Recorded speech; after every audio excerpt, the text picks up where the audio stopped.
Good morning everyone, welcome back to my channel, welcome to a new blog. I hope তোমরা সকালে খুব ভালো আছো। আজ সকাল থেকেই মনটা খুব একটা ভালো নেই, চলে যাওয়ার সময় তো মনটা একটু খারাপ হবেই। তো আজকে হচ্ছে আমাদের বাড়ি যাওয়ার দিন। দুপুর দুটোই হচ্ছে আমাদের হাওড়া থেকে ট্রেন। তো 12টার মধ্যে এখান থেকে বেরিয়ে যেতে হবে। সকাল সকাল উঠে সমস্ত যা প্যাকিং ছিল সমস্ত সেগুলো বাকি সেগুলো হয়ে গেছে। আর এখন গিয়ে স্নান টান করবো। সানাম একটু সকালে স্কুল চলে গেছে, স্কুল যাওয়ার আগে এসে টাটা বাই বাই করে দিল, যাই করে তো স্কুলে বেরিয়ে গেছে। এখন গিয়ে স্নান টান সারবো। দিদি এদিকে রান্না বসিয়ে দিয়েছে অনেকক্ষণ, তো রান্না হচ্ছে ওইদিকে। অল্প কিছু লাঞ্চ সারবো, তারপরে বেরিয়ে যাবো। লাঞ্চ করবো, আচ্ছা চাল কুমড়োর তরকারি, ভাত আর কি মাছের ঝোল, তাই তো? মাছের ঝোল।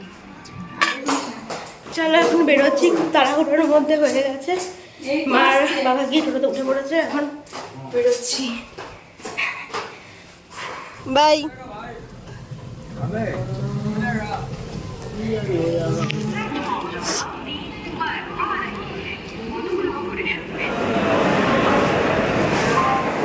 আমরা চলে এসেছি হাওড়া স্টেশন। আর আজকে যে কি ভিড়, কি বলবো, প্রচণ্ড ভিড়। ড্রাইভার এসছে আমাদের তুলে দিতে ট্রেনে। আর আমাদের যে লাগেজ যা ভারী হয়েছে না, প্রচণ্ড ভারী হয়েছে লাগেজ। তো চলে এসেছি, এখনো টাইম আছে হাতে অনেক। 1:15 বাজে, এখন যাইবো না আসলে নিজে করতাম ভারী লাগেজ নিয়ে। সত্যি 1:15 বাজে, এখন আমাদের দুটো ট্রেন দেরি আছে এখন অনেকটা। একটু দাঁড়ালাম, একটু ড্রাইভার গিয়েছে ঠান্ডা কিছু আনতে। আমাদের train 13465 Howrah Malda intercity express. ওই ফ্যান বাদ দিয়ে ওই দিকে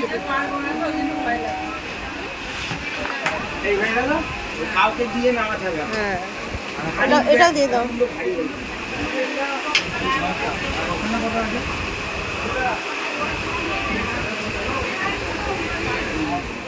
আমরা উঠে পড়েছি ট্রেনে, বসেও গেছি সিটে। এদিকে আমি আর মা বসেছি, আর সামনে সিটে বাবা বসেছে।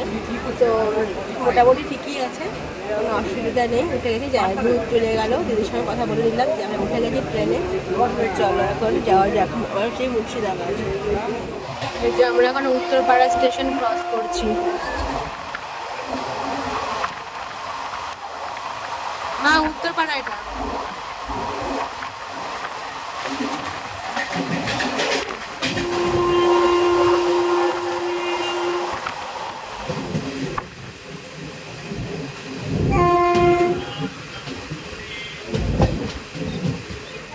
বাজে এখন 4টে, আর আমরা পৌঁছেছি নবদ্বীপ ধাম। এখানে একটু দাঁড়াবে, হল্ট করবে, তারপরে আবার যাইবে। আমাদের পৌঁছতে পৌঁছতে মোটামুটি টাইম তো 5:30 খাগড়াঘাট। তো দেখি তখন ঢোকে, একটু লেট করে ঢুকতে পারে, একটু আগেও ঢুকতে পারে, বা রাইট টাইমে ঢুকতে পারে। ব্যান্ডেল আসতে অনেকটা টাইম লেগে গেছে, প্রায় 1 ঘন্টা হয়ে গেছে তখন ব্যান্ডেল পৌঁছেছি। তো এখন ভালো টানছে, পৌঁছে গেছে এখন নবদ্বীপ ধাম।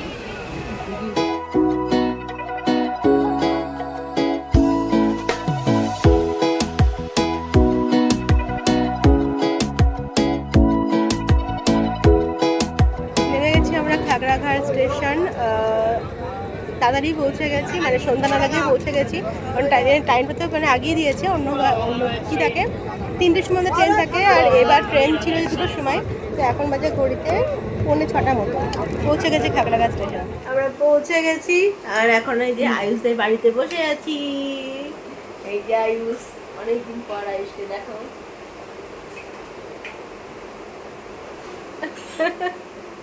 এখন আমরা চা খাবো, দিদি চা বানাচ্ছে, চা খাবো।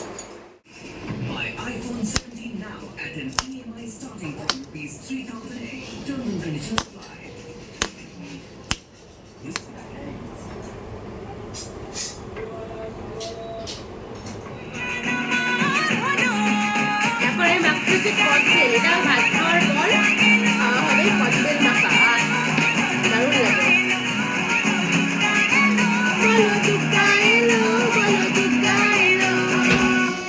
কালকে বাড়ি এসে তারপরে আমি ব্লগ এডিট করলাম, ব্লগ আপলোড করলাম, তারপরে আর ব্লগটা করা হয়নি। দেন সকাল থেকে আবার শুরু করেছি। কালকে আমরা কলকাতা থেকে চলে আসার পর রাত্রিবেলায় 2টোর সময় থেকে ঝেপে বৃষ্টি হয়েছে 3-4 ঘন্টা। গোটা কলকাতা জলের তলায়, দিদিদের ওখানে অবস্থা সেরকম, গোটা উত্তরপাড়াতে জলমগ্ন। আমরা ভালোই চলে এসেছি এখানে। আজকে হচ্ছে জল বিশুভ 23 সেপ্টেম্বর, মানে দিন রাত্রির দৈর্ঘ্য সমান। দিনের যা দৈর্ঘ্য আর রাত্রির দৈর্ঘ্য একদম ইকুয়াল। গাছটাতে কি সুন্দর কামিনী ফুল নিয়েছে আবার। আমার গাছটাতেও নাকি ভালো ফুল হচ্ছে, অর্ঘ্য বলছিল ভালো ফুল নিয়েছে। দেখো এই যে। চলো, কি মেনু আছে মা? আজকে লাল শাক, বাঁধাকপি মাছের মাথা দিয়ে আর মাটন। তবে শেষ থেকেই শুরু করি। এই যে এখানে মাটন, এদিকে দেখি তাড়াতাড়ি দেখাও। লাল শাক,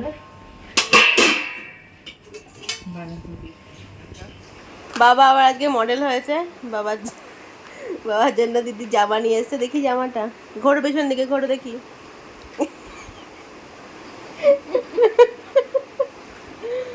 এবার সামনে ঘোরো।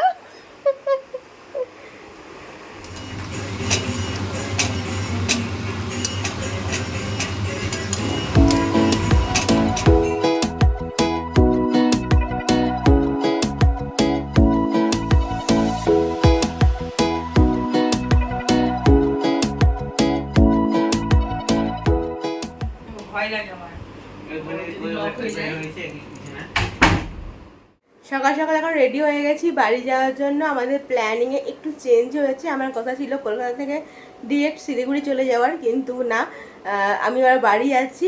পুজোটা বাড়িতে কাটিয়েই তারপরে শিলিগুড়ি ফিরবো, তো এরকমটাই প্ল্যান হয়েছে। তো ঠিক আছে, পুজোতে বাড়িতে থাকছি, এটা একটা ভালো ব্যাপার। তো পুজো টুজো কাটিয়ে তারপরে শিলিগুড়ি যাব। তো আজকে এখান থেকে যাচ্ছি বাড়ি। ওই বাবা আসছে গাড়ি নিয়ে, বলেছে ঠিক আছে আমি তোমাদের নামিয়ে দিয়ে আসবো বাড়িতে। তো বাবা আসছে, তো তারপরে আমরা এখান থেকে বেরোবো।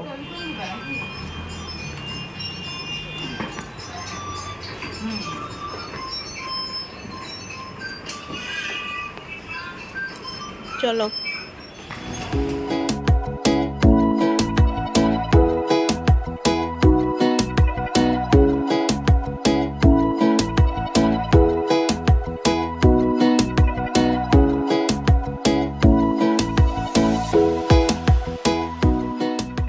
যাবেন না?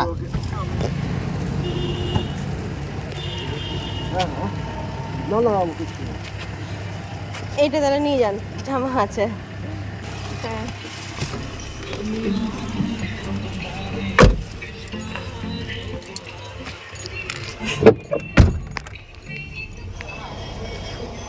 বাড়ি এসে রীতিমতো এতক্ষণ যুদ্ধ চললো। 27 দিন বাড়ি ছিলাম না।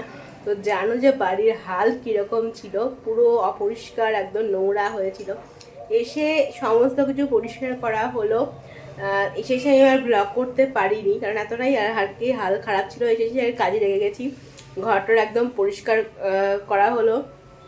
তারপরে স্নান টান সারলাম। বাবা ওদিকে রান্না করেছে, বাবা আজকে রান্নাটা করছে, কারণ মা আর আমি মিলে সব পরিষ্কার করছিলাম। তো স্নান টান করে এসে আগে খেলাম, খিদেও পেয়ে গেছিলো খুব এদিকে। তো তার দিয়ে পুরো সিদ্ধ সিদ্ধ ভাত করেছে, আলু সেদ্ধ ডাল সেদ্ধ বাবাই রান্না করেছে। তো খেয়ে এলাম এই জাস্ট। যেদিনকে অনেক দিন পর কোথাও থেকে আসা হয়, যেখানেই হোক, এখানে আমি আসি বা শিলিগুড়ি যাই, যেখানেই যাই না কেন, অনেক দিন পর আসলে ঘরের হাল পুরো বেহাল হয়ে থাকে। এই পরিষ্কার করতে করতেই পুরো জীবনের এনার্জি শেষ হয়ে যায়। তো এখন গিয়ে একটু রেস্ট করব।